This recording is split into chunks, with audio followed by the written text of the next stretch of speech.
नमस्कार मंडळी. भूतांच्या गोष्टी ऐकायच्या आहेत का? मग चला माझ्यासोबत. कुठे? भूतांच्या जगात. इतर यूट्यूब चॅनेलसाठी सूचना. आपल्या भूतांच्या जगात या चॅनेलवर प्रकाशित होणाऱ्या सत्य अनुभवांचे कॉपीराईट चॅनेलकडे असून कोणत्याही हिंदी अथवा मराठी चॅनलने विना परवानगी येथील सत्य अनुभव त्यांच्या चॅनेलवर प्रकाशित करू नये. आपल्या आजच्या अनुभवाचे नाव आहे आई काळूबाईचा अनुभव. मित्रांनो, काही दैवत असे असतात ज्यांचा वापर चांगल्यासाठी केला जाऊ शकतो आणि वाईटासाठी सुद्धा. जसं की वेताळ, धावजी पाटील, मांढरची देवी काळूबाई, काली माता आणि अजून असे बरेचसे देव.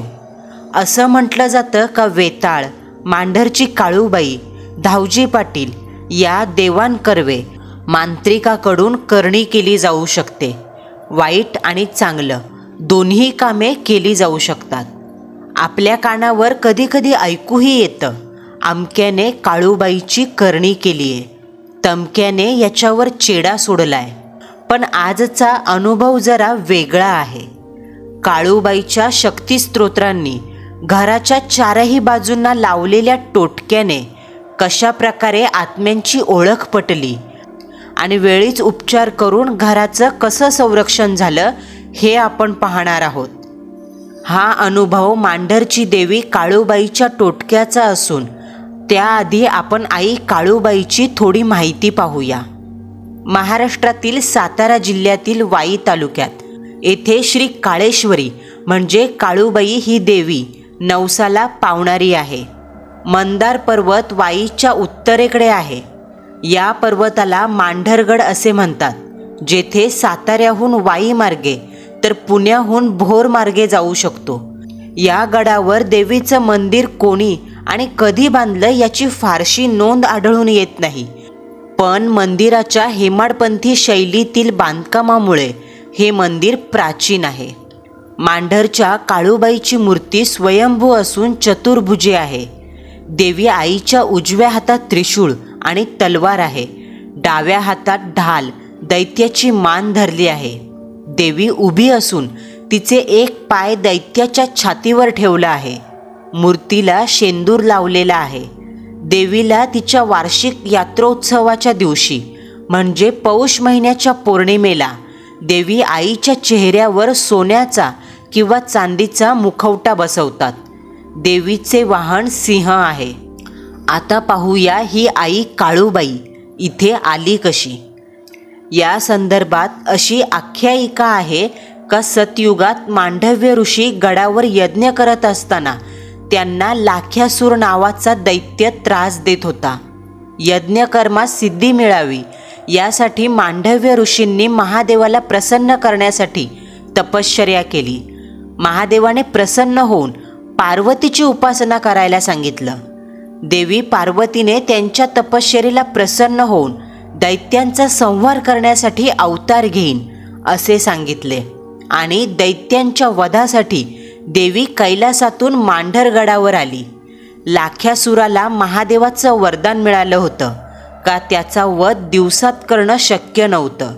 त्यामुळे देवी आईने लाख्यासुराचा वध रात्रीच्या वेळी करायचा ठरवलं आणि पौष पौर्णिमेच्या रात्री युद्ध करून लाख्यासुराचा मध्यरात्री वध केला व पुन्हा दैत्य प्रकट होऊ नये यासाठी त्याचं रक्तप्राशन केलं.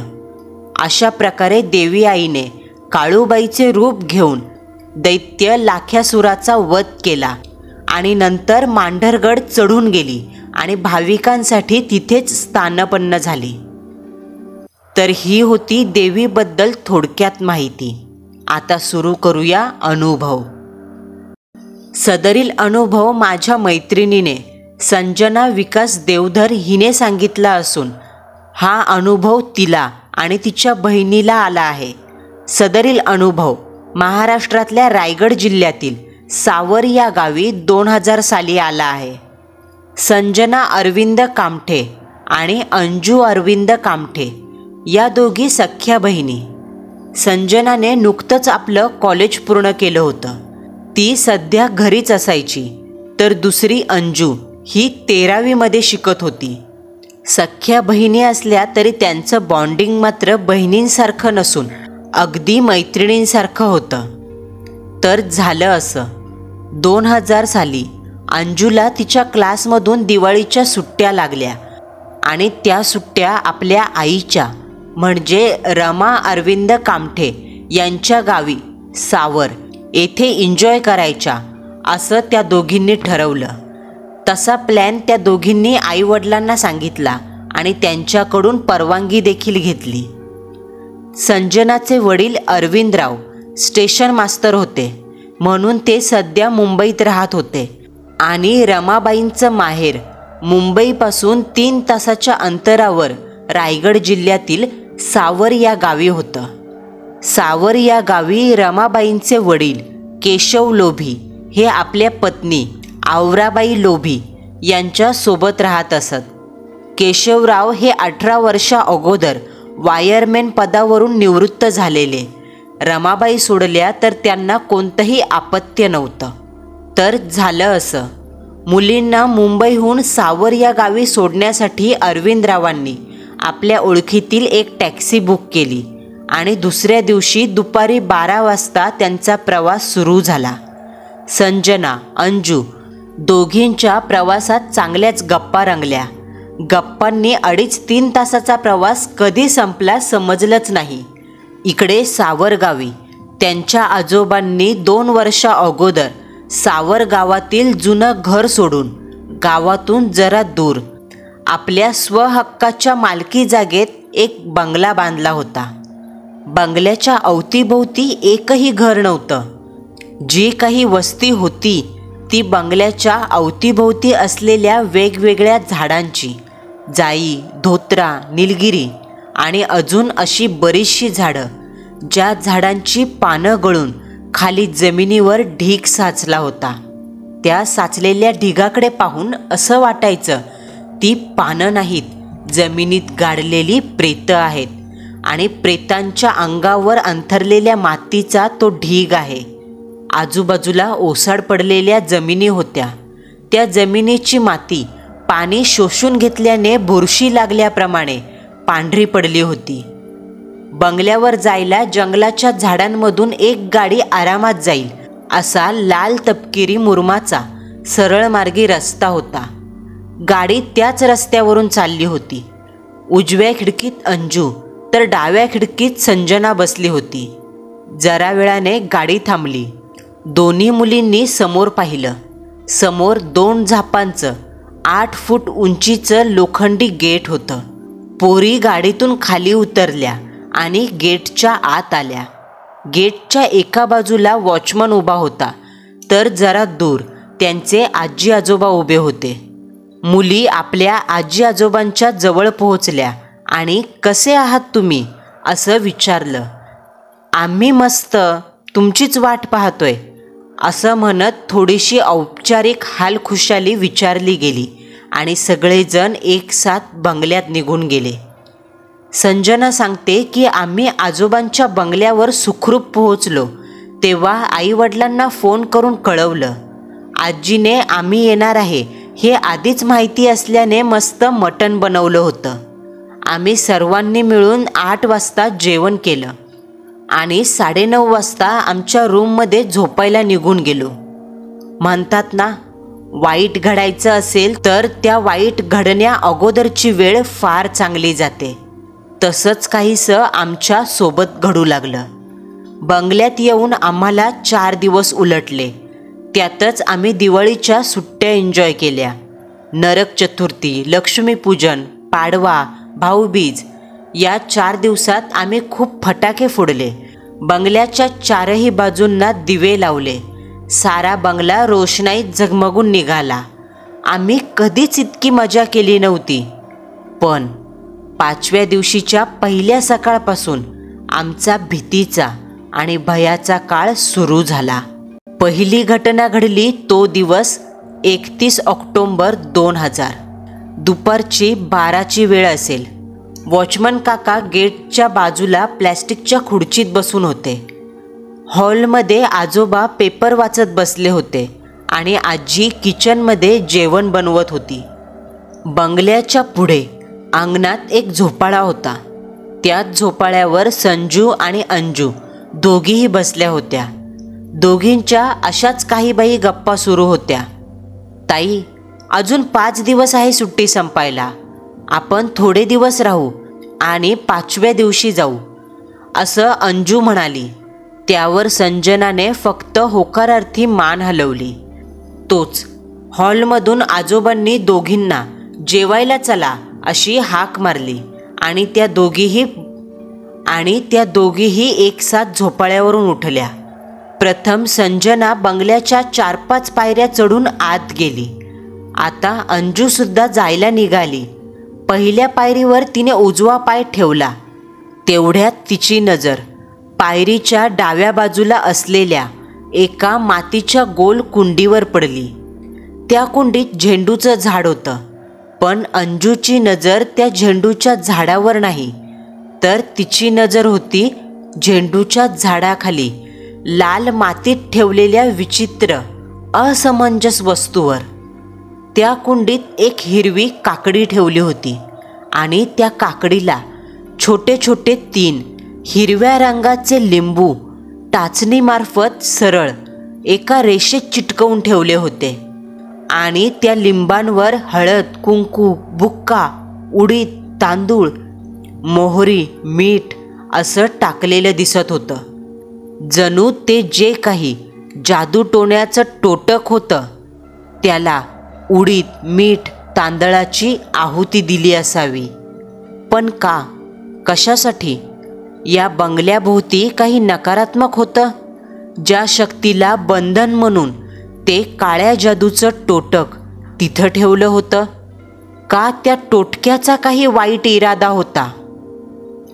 अंजू तशी विज्ञानावर विश्वास ठेवणारी, पण हे काळ्या जादूचे प्रकार पाहिले की आपसूक भीतीचं पटल मनावर चढतंच. मग समोर कोणीही असो, कितीही शिकलेला असो, त्या टोटक्यातून निघणारी नकारात्मक ऊर्जा मनावर भीतीचं बीज पेरतेच. अंजूच्या मनात टोटक्याला पाहताच एक उत्सुकता निर्माण झाली आणि ती गुडघे वाकवून पहिल्या पायरीवर बसत टोटक्याचं सखोल निरीक्षण करू लागली. हिरव्या रंगाच्या त्या काकडीला खालपासून वरपर्यंत एका रेषेत 3 लिंबू टाचणीने टोचले होते. अंजू अगदी संमोहित होऊन ते दृश्य पाहत होती. तोच तिच्या नजरेला एक भास झाला. त्या काकडीला टाचण्यामार्फत मारलेले 3 लिंबू भगव्या तपकिरीच्या रंगाने चमकतायत आणि पुढच्या क्षणाला डाव्या बाजूने हवेचा एक झोत अंजूच्या केसांवर आदळला. त्या हवेने तिचे केस उडाले. अंगावर थंडगार शहारा फुटला. नजर आपसूक खालच्या लाल मातीत पडली. हळूहळू करत चेहरा पांढरा पडू लागला. अंगावर भीतीने काटा आला. समोरच्या लाल मातीत 3 उलटे पाय चालत आले आणि जागेवर उभे राहिले. पण कोण म्हणेल हे जिवंत माणसाचे पाय आहेत? डावीकडचा आणि उजवीकडचा पाय रक्ताने माखलेला, मांस जरासं झिजलेलं आणि घाणेरड्या वासाचा भपकारा नाकात शिरत होता. तर मधलं पाऊल हे 2 पावलांपेक्षा वेगळं चांदीच्या आवरणाने चमकत होतं. जणू भूतप्रेत आत्म्यांचा राजा वेताळ समोर उभा आहे. अंजूला जरा भयाने ग्रासलं असलं तरी मानवी मनाची उत्सुकता शांत बसत नाही. तिने हळूहळू ते पाय कोणाचे हे पाहायला मान वर करायला सुरुवात केली. डोळ्यांना काय दिसेल याचा विचारही केला नाही. तेवढ्यात अंजूच्या कानावर हाक आली, ताईसाहेब. ती हाक समोरून आली होती. अंजूची हळूहळू वर जाणारी मान गरकन वळाली. समोर वॉचमन उभा होता. ताईसाहेब, मालक जेवायला बोलवतायत. समोर माणूस उभा होता. ही जाणीव होताच भीतीचा जोर ओसरला आणि थरथरत्या कापऱ्या स्वरात तिने हो आलेच असं सांगितलं. तशी अंजू जागेवरून उठली आणि बंगल्यात आली. तिच्या मागे तो वॉचमन त्या कुंडीतल्या टोटक्याकडे गंभीर गूढ नजरेने पाहत होता. आजी आजोबांसोबत दोघींनी दुपारचं जेवण केलं आणि दिवसभर आजी आजोबांबरोबर मस्त गप्पा रंगवल्या. वातावरणातली उन्हं उतरू लागली.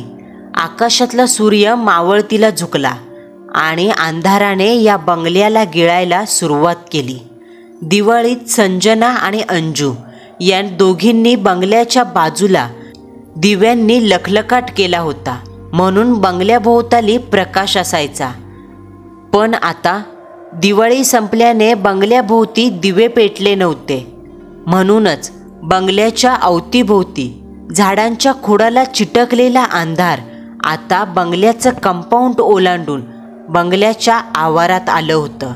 बंगल्याच्या मेन गेटवर 2 सफेद लाईटचे दिवे होते. बाकी मागे गडद अंधार आणि त्यात हिवाळ्याचा महिना असल्याने पांढरं शुभ्र धुकं वातावरणात पसरलं होतं. मध्यरात्र म्हणजे त्रिलोकगामी काळ्या अंधारी जगाचे दरवाजे उघडण्याची वेळ. यावेळेस म्हणे आत्मे बाहेर पडतात. मध्यरात्रीचे 3 वाजलेले. सगळीकडे प्रखर शांतता पसरलेली. आजी आजोबा पहिल्या मजल्यावरच्या रूममध्ये झोपलेले, तर संजना आणि अंजू दुसऱ्या मजल्यावर एकाच बेडवर शांत झोपल्या होत्या. संजनाला तहान लागली तसे तिने हळूच डोळे उघडले. बाजूला झोपलेल्या अंजूकडे पाहिलं. ती शांत झोपली होती. संजनाने पाणी पिऊन पुन्हा अंग टाकलं. डोळे बंद केले. 10-15 मिनटं झाली असावीत. जागेवर 4-5 वेळा कूस बदलली, पण काही केल्या झोप येईना. शेवटी कंटाळून तिने तो व्याप सोडून दिला आणि बेडवरून उठली. 20 पावलांवर बंगल्याची गॅलरी होती. गॅलरीत उभं राहून बंगल्याचा मागचा भाग आणि एका बाजूला असलेला झोपाळा दिसायचा. संजना गॅलरीच्या रेलिंगवर हात ठेवून बाहेरचं दृश्य पाहू लागली. रात्रीच्या कातरवेळी हा बंगला एक नवीनच रूप घेऊन उभा आहे असं वाटू लागलं. काळ्या अंधारात समोरची झाडं एकटक आपल्याकडे मान वर करून पाहतायत असा भास होत होता. संजना त्या झाडांकडे पाहतच होती. तोच तिला एक विचित्र कल्पनेच्या पलीकडचं दृश्य दिसलं, जे आजतागायत संजना विसरली नाही. झाडांच्या मधोमध एक वाट गेली होती. त्या वाटेवरून तपकिरी पिवळसर आगीचे गोळे एका रांगेत चालत निघाले होते. संजनाने जरा डोळे बारीक करून पाहिलं, तेव्हा त्याच भेसूर पिवळसर आगीच्या प्रकाशात तिला दिसलं. त्या 3 बायका होत्या. अंगावर जुन्या काळातील नऊवारी साडी होती. प्रत्येकीच्या डोक्यावर मातीचं मडकं होतं आणि त्या मडक्याच्या तोंडातून धगधगती ज्वालाग्रही आग बाहेर निघत होती. हळूहळू ते 3 ठिपके संथ गतीने पुढे पुढे जात होते. इकडे धुक्यात बुडालेला झोपाळा दिसत होता. त्या झोपाळ्याची फळी आपोआप मागे पुढे होत होती. फळी हलताच हा आवाज त्या काळोख्या शांततेला चिरून जायचा. अचानक आलेल्या आवाजासरशी संजनाची नजर गरकन झोपाळ्याच्या दिशेने वळाली, पण झोपाळा रिकामा होता. म्हणून तिने पुन्हा समोर पाहिलं आणि काय आश्चर्य, तिला भीतीचा धक्का बसला. कारण थोड्या वेळापूर्वी, अगदी काही सेकंदांपूर्वी ज्या बायका डोक्यावर पिवळसर आगीने पेटलेलं मडकं घेऊन एका रांगेत जात होत्या, ती आग, त्या बायका आता नाहीशा झाल्या होत्या. झोपाळा मात्र मंद गतीने पुढे मागे झुलत होता. घडलेल्या प्रकाराने संजनाचं डोकं बधीर व्हायची वेळ आली. शेवटी उद्या आजी आजोबांना याबद्दल विचारू असं मत बनवून ती झोपायला निघाली आणि तिला काही वेळाने झोपही लागली. दुसरा दिवस उजाडला. सकाळची प्रसन्न वेळ सुरू झाली. संजनाने ठरवलं होतं आजी आजोबांना त्या 3 बायकांबद्दल विचारायचं. तसा तिने दुपारी जेवायला बसल्यावर हा प्रश्न त्यांच्यासमोर काढलाच. त्यावर आजी आजोबा दोघांच्या प्रतिक्रिया अगदी संशयास्पद पाहण्यासारख्या झाल्या. भ्यायलेल्या गोंधळलेल्या नजरेने एकमेकांकडे पाहिलं आणि अचानक खोटं हसू चेहऱ्यावर आणत आजी म्हणाली, "अगं संजय, गावातल्या बायका असतील. थंडीमध्ये गावातील बायका रानात फाटी तोडायला जातात." पण संजना म्हणतात, "माझ्या आजीने प्रश्नावर जे उत्तर दिलं ते मला काही पटलं नाही. कारण जर त्या बायका रानात जात होत्या तर त्यांनी उजेडासाठी बॅटरी का घेतली नाही? डोक्यावर पेटत्या आगीचं मडकं का ठेवलं? आणि मी वळून पाहताच 5 सेकंदात गायब कशा झाल्या?" मनात हे प्रश्न येत होते, पण तेव्हा अजाण होते. म्हणून आजीच्या बोलण्यावर मी विश्वास ठेवला आणि काहीच विचारलं नाही. त्या दिवशी अंजू आणि संजना दोघीही बंगल्यात बसून खूप बोर झाल्या. म्हणून त्यांनी बंगल्याच्या अवतीभोवतीचा बाहेरचा परिसर फिरायचा असं ठरवलं. दोघींनी आजी आजोबांची परमिशन घेतली. आजीने जास्त दूर जाऊ नका अशी सक्त ताकीद दिली. दोघी बंगल्यातून बाहेर पडल्या. वॉचमनला पाहताच संजनाला काल रात्रीचा झोपाळा हलतानाचा प्रकार आठवला. तिने वॉचमनला विचारलं, "काका, काल रात्री तुम्ही झोपाळ्यावर बसला होतात का?" त्यावर वॉचमन म्हणाला, "नाईट ड्युटीसाठी दुसरा वॉचमन असतो. माझी दिवस पाळी असते." यावर संजनाने मान हलवली आणि दोघीही बंगल्याच्या आजूबाजूचा परिसर हिंडायला निघून गेल्या. एका मातीच्या पाऊल वाटेवरून दोघी चालत होत्या. आजूबाजूला कमालीची स्मशान शांतता होती आणि हलकीशी अंगाला झोंबणारी थंडी जाणवत होती.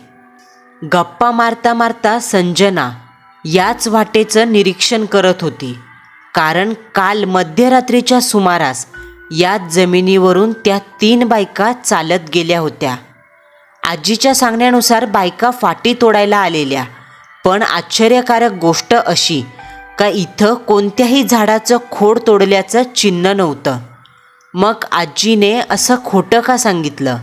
हा विचार संजनाच्या मनात आला.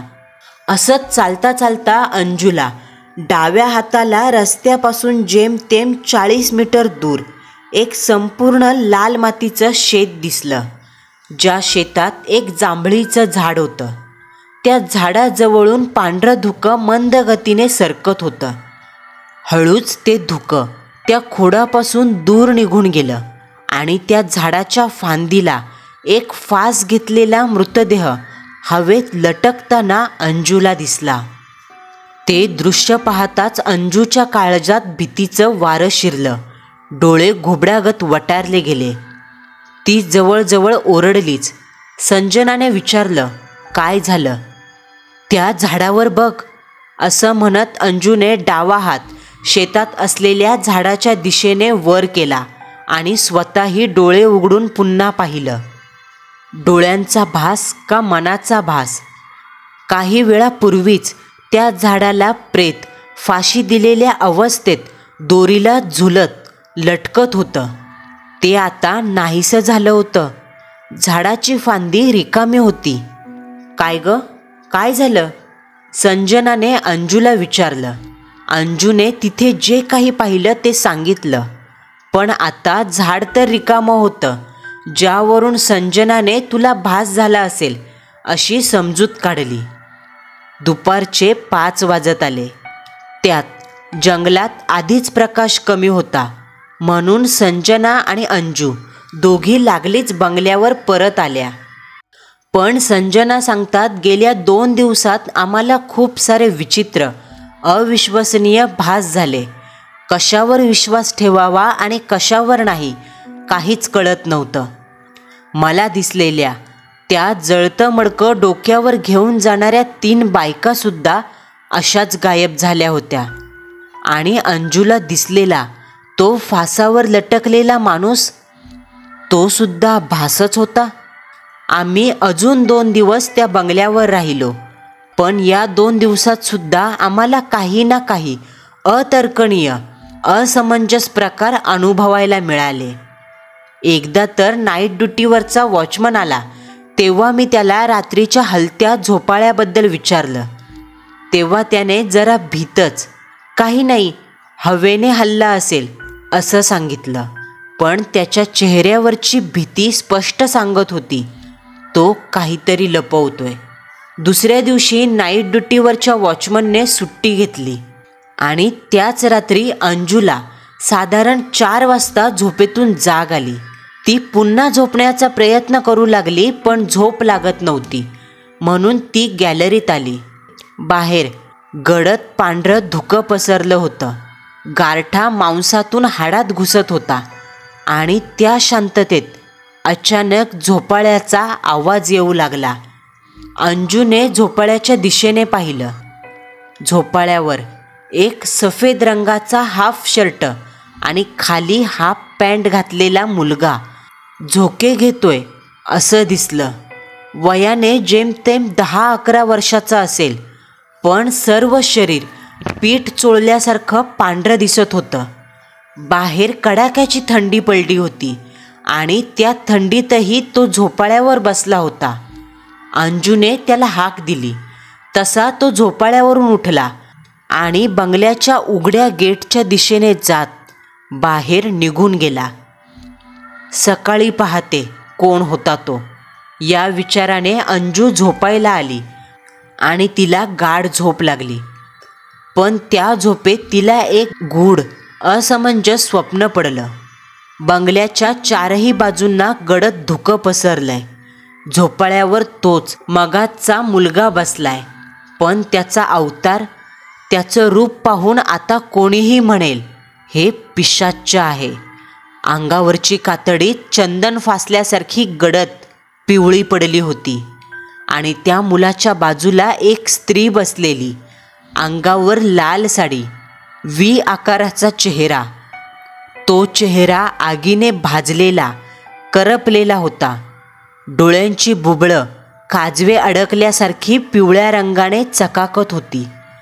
तो मुलगा आणि ती स्त्री दोघेही झोपाळ्यावर झोका घेत होते आणि त्या दोघांच्या अवतीभोवती संजनाने पाहिलेल्या त्या बायका डोक्यावर पेटलेलं मडकं घेऊन तोंडावर हात आपटत आ वा वा वा वा असं ओरडत फिरत होत्या. आणि त्या क्षणी बंगल्याभोवती ठेवलेल्या कुंडीतील ती काकडी, टाचण्या टोचलेली लिंब प्रखर तेजाने चमकतायत असं वाटू लागलं. बंगल्याच्या 4ही बाजूंना त्याचा प्रकाश पडलेला दिसू लागला आणि त्याच प्रकाशात एक हिरवी साडी घातलेली बाई हातात त्रिशूळ घेऊन बंगल्याला 4ही बाजूंनी येरझाऱ्या घालत असा आवाज काढत फिरत होती. तिच्या कपाळावर मोठा लाल टिळा, गळ्यात सोन्याची आभूषणं, नाकात मोठी नथ आणि लांब सडक कवड्याची माळ असा तिचा शृंगार होता.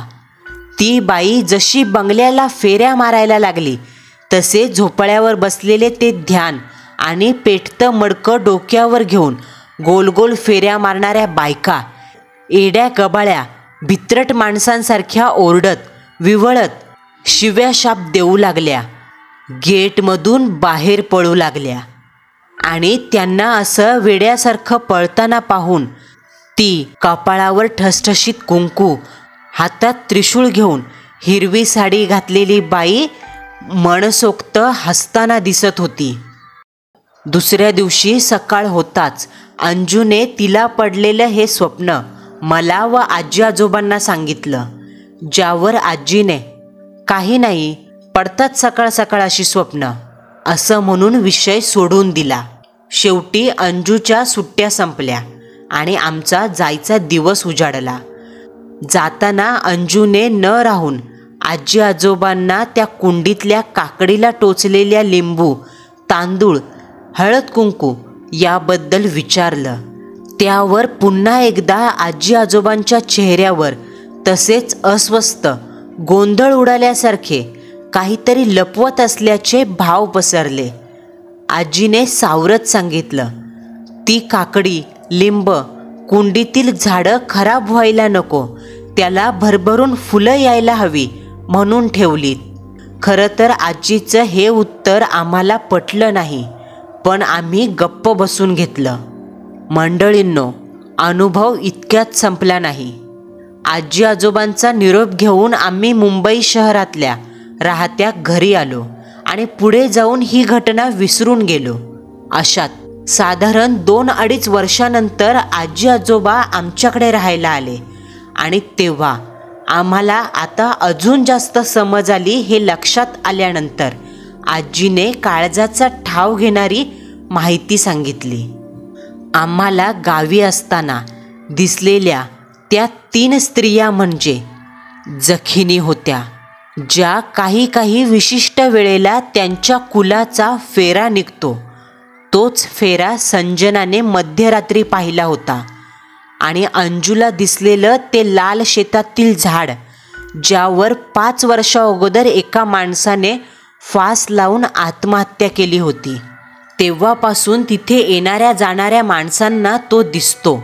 आणि कुंडीत ठेवलेली काकडी, टोचलेली लिंब हे एक सुरक्षा कवच होतं, जे मांढरदेवी काळूबाईच्या डोंगरावर जाऊन एका मांत्रिकाकडून बनवून बंगल्याभोवती प्रस्थापित केलं होतं.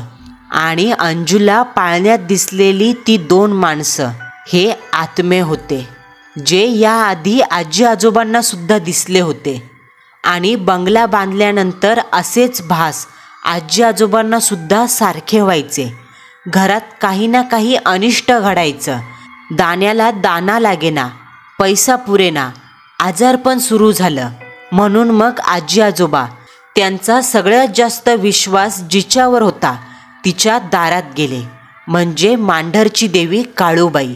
आणि तिच्या डोंगरावर गेल्यावर काळूबाईचाच भक्त असलेल्या एका भक्ताने आजी आजोबांना सांगितलं, तुम्ही बंगल्यात आल्यापासूनचा जो काही त्रास सांगताय, त्या त्रासावरून बंगल्याची जागा नक्कीच दूषित असावी असं मला वाटतंय. आणि याची खात्री करण्यासाठी तो माणूस आजी आजोबांच्या घरीसुद्धा आला होता. आणि हा बंगला पाहून त्याने सांगितलं होतं, तुम्ही बंगल्याचं बांधकाम ज्या जागेवर केलंय त्या जागेत फार वर्षांपूर्वी 4-5 प्रेतं गाडली गेलीत. शिवाय बंगल्याच्या अगदी समोरच जांभळाचं जे झाड आहे त्या झाडावर फास घेऊन एका माणसाने अकाली मृत्यू स्वीकारला. त्यामुळे त्यांचे अतृप्त आत्मा या परिसरात वावरत आहेत. त्या आत्मा बंगल्यात शिरायला नको आणि तुम्हाला या दूषित जागेचा त्रास व्हायला नको म्हणून मांत्रिकाने ते टोटके सुरक्षा कवच कुंडीत बसवून दिलं. आणि मांत्रिकाने हे सुद्धा सांगितलं, बंगल्याच्या अवतीभोवतीचा भाग चांगला नाही. या भागात काळ्या जादूचा, भूतांचा प्रखरतेने वावर आहे. आणि अंजूला स्वप्नात बंगल्याभोवती फेऱ्या मारताना दिसलेली ती बाई काळूबाई होती, जी त्या अघोरी ध्यानापासून बंगल्याचं संरक्षण करत होती. आजीने सांगितलं, तुम्ही पोरी घाबराल म्हणून आम्ही तुम्हाला यातलं काहीही सांगितलं नाही, पण त्या मांत्रिकाने भारून दिलेला तो टोटका आम्ही बंगल्याच्या पायरीजवळ असलेल्या त्या झेंडूच्या झाडाच्या कुंडीच्या आत ठेवलाय. आणि वॉचमनला सुद्धा हे सगळं माहिती आहे, पण आम्ही त्याला तुम्हाला काही सांगू नका अशी ताकीद दिली होती. हे सारं ऐकताच दोन्हीही बहिणींच्या पायाखालची जमीन सरकली. जुन्या काळात घडून गेलेल्या घटना काल परवा घडल्यात असे प्रतिसाद उमटवून गेल्या. त्यानंतर कित्येक रात्री दोघींना नीट झोप लागली नाही. मंडळींनो, आज संजना आणि अंजू दोघींचे आजी आजोबा या जगात नाही, पण सावर या गावी त्यांचा बंगला अजूनही तसाच धूळ खात पडून आहे. बंगल्याचं सत्य समजल्यानंतर रमाबाईंनी आणि मुलींनी त्या प्रॉपर्टीत जास्त इंटरेस्ट दाखवला नाही, पण बंगल्याच्या पायरीजवळ असलेल्या त्या कुंडीमध्ये मांत्रिकाने दिलेला सुरक्षा टोटका तसाच अजूनही बंगल्याची राखण करतोय. मंडळींनो, आपला आजचा थरारक अनुभव तुम्हाला कसा वाटला हे कमेंट बॉक्समध्ये कळवायला विसरू नका. पुन्हा भेटू. नवा सत्य अनुभव, नवा थरार.